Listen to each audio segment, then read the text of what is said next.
Локалната самоуправа на општина Кучани продолжува со активностите за урбанизација на централното градско подрачје со обнова на старите и веќе дотраени и безлични тротоари и улици со нивна целосна реконструкција.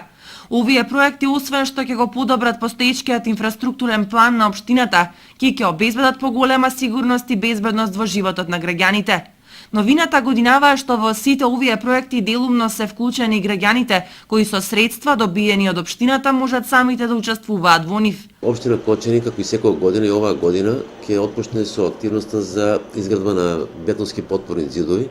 така да моментално се прави еден динамичен план по кој ќе се работат овие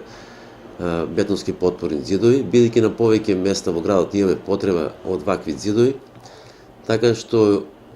овие потпорни ѕидови ќе бидат распределени на повеќе локации во градот на различни делови од градот. Инаку, исто така, денови ќе се отпочне и со акцијата која секоја година општина Кочани ја спроведува за бетонирање на тротоарите, заедно со активност од самите граѓани, така што општина Кочани ќе дава бетон, готов бетон, додека граѓаните треба да ја направат припремата за бетонирање на овие тротоари и самите да извршат бетонирање на истите со готов бетон од општината. Покрај сиве овие проекти, Димитров најавува и асфалтирање на одреден број улици во општината и во околните села, како и поставување хоризонтална сигнализација во центарот на градот, која започна со својата реализација пред 2 дена. Се врши припреми за асфалтирање на патот од Мала река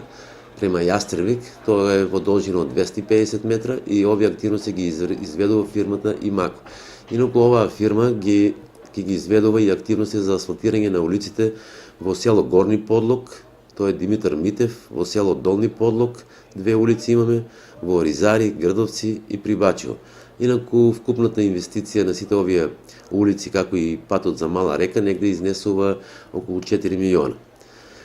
Додека другата фирма, фирмата Стоименов, тој врши припреми за асфалтирање на делот од Мотел Градче до Мала река, а исто така